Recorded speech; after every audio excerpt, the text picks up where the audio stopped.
Right, we've got, who's that on the line? It's Rob. Rob, and, are you a doctor?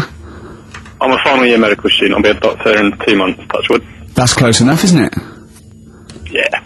Excellent. So, where do you study? Do you want to give, more details, or do you want to remain anonymous as you're calling into... I study at Barts Hospital. Alright, great. So, why do, GPs, sometimes put, their finger up, a man's anus? To see what's there. You know, if you've got hemorrhoids, if you've got an enlarged prostate, you know, it's either that or they stick up a big tube and have a look up with a light. What? And it's easier to do that.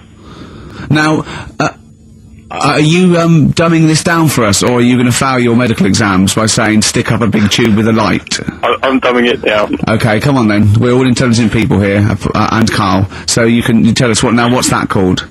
It's called a sigmoidoscope. Right. Nice. That was a clever test, wasn't it, Rick? 12-inch long. Yeah.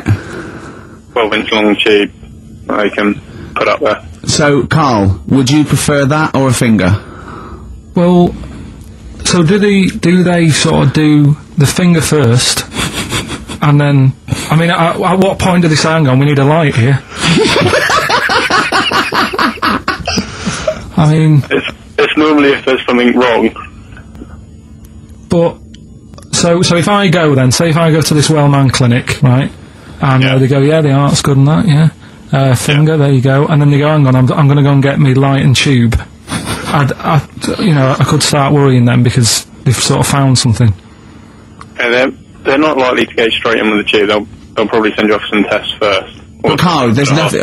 But you go to these places to put your mind at rest and to know where you are with your health. I mean, it's not that you go along. That's what most people worry about. They think that because I'll go along and they'll find something. Well, one, that's illogical. It doesn't heighten the fact they'll find something because you go along. And two, if they do find something, it's a good job you went along. I mean, I'm a hypocrite because I don't go to the doctor, but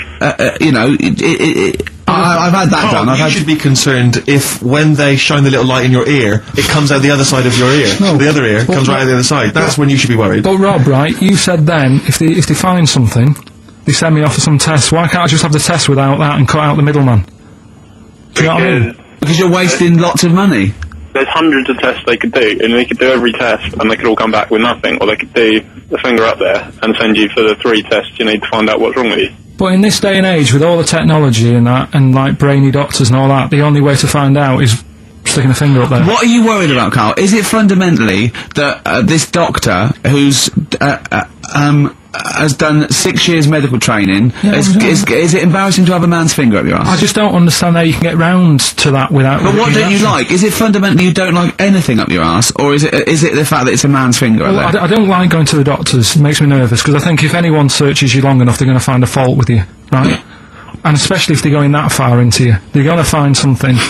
And... Probably not.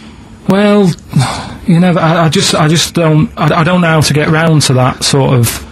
that point where you get a... What do you talk to the doctor about? He's like, alright, nice day. Strap your trousers. He goes, he says, I'm gonna just, Most people just shut up and let you do it, and then breathe a sigh of relief when you say there's nothing there. Yeah. But is that at the end of the test, or is that the first thing he does? It's the last thing. So that trousers up out the door. Because he knows it ends conversation. He knows it's a bit of a faux pas. The doctor says, "Oh, I better not kick off with the finger up the arse." What I do is I'll start on with the the head, and then we're going to go. Oh, one final thing, Mr. Pilkington. So Rob, he drops his keys and he goes, "Pick them up." And as you bend over, will you be doing this, Rob? Is this what you're like open to do? You do all these. I'll have to do it at some point. All doctors do it at some point, no matter what they specialise in. So the first one, is he another doctor there to sort of make sure you're doing it right? Not dentists. No, but do you know... Dentists aren't doctors anyway. No. But do you know what I mean? Like, normally it's like a co-pilot will have someone with them for the first one. So when you put your first finger in, will someone be there going, right, you just want to move to the left of it? I've already done it. Have you? Yeah. So that's the thing with a student, you're learning. So you get people teaching and you learn on these things. Can I just point out, Rob, I think I'm right in assuming that you have a glove on. Yeah. And there's lubrication. Yeah. And it doesn't hurt. No. There you go.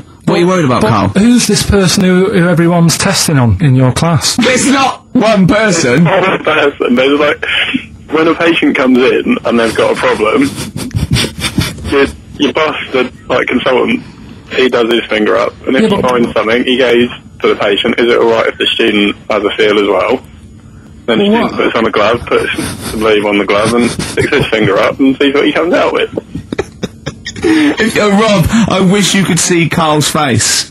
I mean, his face when you said, and he says, can this fella have a go as well? He looked horrified. He thought it was a free-for-all, like there's a queue of people trying on gloves and going, let's have a go. That looks good up there. What have you found?